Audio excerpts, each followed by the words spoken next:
என்னோட ஃபர்ஸ்ட் படம் நான் பண்ணிட்டு இருக்கும்போது அவங்க ஊட்டியில் ஷூட் பண்ணிட்டு இருந்தாங்க. So I came to know that she was shooting the same place. So அவங்க மீட் பண்ண போனேன். ஸோ பேக்கப் டைமில் போகும்போது வாங்க எங்கள் ரூமுக்கு வாங்கன்னு சொல்லி இன்வைட் பண்ணிட்டு ஷி வாஸ் ஸோ சிம்பிள்னா எனக்கு லென்ஸ் போடுறதுலேருந்து மேக்கப் போடுறதுலேருந்து அவங்க கிட்ட தான் நான் கற்றுக்கிட்டேன். அவங்க சொன்னாங்களே நான் குஷ் மேம் கிட்ட கற்றுக்கிட்டேன்னு அவங்க சொன்னாங்க. இன்ஃபேக்ட் எப்படி ஒரு ஆர்டிஸ்ட் எவ்வளோ பெரிய ஆளாக ஆனாலும் how down to earth you can be அப்படின்னு காமிச்சது அவங்க. டு பி ப்ரொஃபஷனல் ஒர்க்னா ஒர்க், இதுதான் என்னோட ஒர்க், இது இப்படி தான் பண்ணணும், இப்படி டைமுக்கு இருக்கணும், இப்படி நான் இந்த எந்த ஒரு கேரக்டர் நீங்கள் அவங்ககிட்ட கொடுங்களேன், she will be the perfect அந்த படத்தில் இருப்பாங்க. குஷ்மம் சொன்ன அகைன் குஷ்மம் சொன்ன மாதிரி என்ன ரோல் கொடுத்தாலும் அது ஜஸ்டிஃபை பண்ணுற ஒரு பர்சன் ஐ திங்க் அவங்ககிட்ட இருந்து அதை நான் பார்த்துருக்கேன். அது கற்றுக்க வேண்டிய ஒரு விஷயம். ஏன்னா ஒரு படங்களும் நம்ம பார்த்து ரசித்த ஒரு படங்கள் நிறைய படங்கள் இருக்குது. நீங்கள் ரொம்ப க்ளோஸ் ஃப்ரெண்ட்ஸ் சொன்னீங்களே, ஏதாவது அன்னோன் இப்போ ஆஸ் அ பர்சன் நீங்கள் அவங்க கிட்ட ரொம்ப பிடிச்ச விஷயம் இல்லை அன்னோனான ஒரு விஷயம் எங்களுக்கு தெரியாத ஏதாவது விஷயம்? எங்களோட குரூப்பே ரொம்ப இன்னோசென்ட்டான குரூப்புங்க. அதில் எக்ஸ்ட்ரீம் இன்னோசென்ட் யாருன்னு பார்த்தா அவங்க தான் இருப்பாங்க. ரொம்ப ரொம்ப ஸ்வீட்டு. ஏன்பா உங்களுக்கு தெரியாதாப்பா? நான் நிஜமாவே தெரியாதுப்பா அப்படின்னு சொல்லுவாங்க. நீங்கள் இது கூட தெரியாதா? நீங்கள் ஆச்சரியப்பட ஏதாவது இன்சிடென்ட் சொல்லுங்களேன் ஞாபகப்படுத்தி.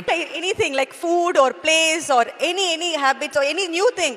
நிஜமா பாப்பா அப்படி இருக்காப்பா அப்படின்னு கேட்பாங்க. அவங்களுக்கு அவ்வளோ இன்னோசென்ட் அண்ட் அவங்களுக்கு வந்து இந்த உலகமே தெரியல அப்படின்னு தான் நான் நினைப்பேன்.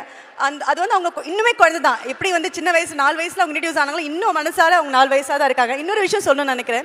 ஹீரோயின் யூஸ்வலாக பார்த்தீங்கன்னா வந்துட்டு ஹீரோனா இருந்துட்டு அதுக்கப்புறம் ஹீரோக்கு வந்து அம்மாவா ஆக ஆரம்பிச்சிருவாங்க. அவங்க மட்டும்தான் and only she has done டாட்டராக இருந்துட்டு அவங்க வந்து ஒரு பேரா நடிச்ச ஒரே ஆர்டிஸ்ட் அவங்க மட்டும் தான் நம்ம சொல்ல முடியும். Yes definitely. நம்ம ஹாப்பி இந்த 40 இயர்ஸ் எவ்வளோ அழகாக நம்ம இங்கே செலிப்ரேட் பண்ணிருக்கோம். அவங்களுக்காக விமனை செலிப்ரேட் பண்ணிட்டு இருக்கோம். அண்ட் இத்தனை பேர் இண்டஸ்ட்ரியில் வந்து எங்களை கங்க்ராச்சுலேட் பண்ணிட்டு இருக்காங்க. And I congratulate you Meena darling and thanks everyone who have been here and supporting her. That's what I'm glad that I'm very good friend of her. இன்னைக்கு உங்களோட ஃப்ரெண்டா இருக்கிறதுக்கு நான் ரொம்ப பெருமையா நினைக்கிறேன். Thank you ma'am. Thank you. Yeah, one more thing I would like to say. உங்களை meet பண்ணதுக்கு ஒரு பெரிய காரணம் Kala master. So master thank you so much. ஏன்னா அவங்களோட அறிமுகத்தில் தான் எனக்கு மீனாவே தெரிஞ்சாங்க. ஸோ இந்த ஃப்ரெண்ட்ஷிப் இத்தனை வருஷம் தொடருதுன்னா அது மாஸ்டரும் ஒரு காரணம் அதுக்கு. So I would like to thank her. Thank you so much master.